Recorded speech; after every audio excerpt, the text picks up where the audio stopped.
One of the joys of writing book 2 in my Love Beyond series, Sight Beyond the Sun, was the dynamic between the hero and the heroine and having them discover things about each other.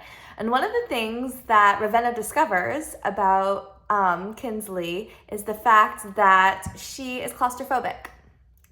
She has panic attacks, which he would call having air deficiency because his brother, Tyronin, actually suffers from panic attacks, but he doesn't know that she does. He doesn't know why. He doesn't know that she is claustrophobic or what really that means.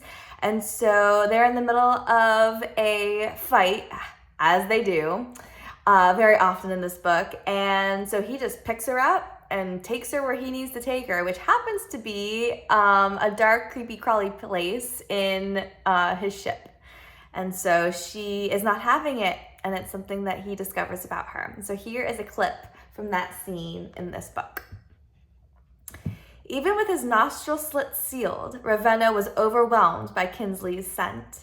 Even with the thick material of their uniforms between them, even with her struggling against his hold, even against his will, every part of her infused into every part of him. Her soft skin against his scales, her hot breath filling his lungs, her throbbing heart heavy on his shoulder. He snorted, attempting to clear his head. Now was not the time for this. But his senses were already swimming in her. He could only attempt not to drown. She reared back, hitting her head on the ceiling. Careful, he chided, clamping his arm tight across her thighs. The sweat between them was more honeyed than the sweat rolling between her shoulder blades. He shook his head. Focus. Aviera will be cross if I bring you to him with another concussion, so calm yourself. Her only response was to pummel his lower back with her fists. We are nearly there, and then you will see that she managed a right hook under his groin, inches from unmanning him. Svik, cease this tantrum. She bucked back, hitting her head a second time, but the pain didn't slow her struggles. If anything, she struggled more desperately, kicking and twisting against his hold.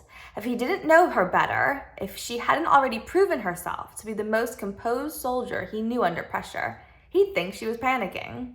Her throbbing heart wasn't just beating, it was hammering frantically against her sternum. The last time he'd heard a human heart beat that fast, the man had been facing the inferno of his own execution, and strangely, she was holding her breath. Ravenna stopped walking, concerned. What is wrong? Why are you not breathing? She jabbed a bony elbow into his shoulder blade. Kinsley, he hissed. She bashed her head against the ceiling a third time. The tang of blood soured the air. Cry mercy. Could nothing be easy with her? He set Kinsley on her feet, and she lunged sideways, nearly dodging his grasp. He gripped her shoulders and shook her. Kinsley! What? She gasped, chest heaving. At least she was breathing again.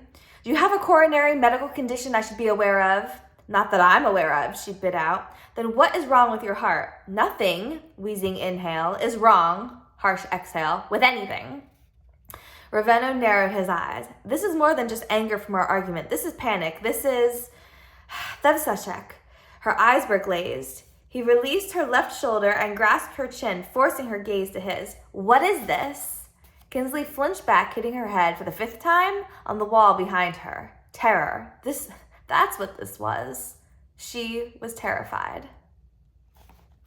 So if you want to discover what happens next during Kinsley's panic attack and how Ravenna comes to her aid, and if he does and how does he, continue reading Sight Beyond the Sun.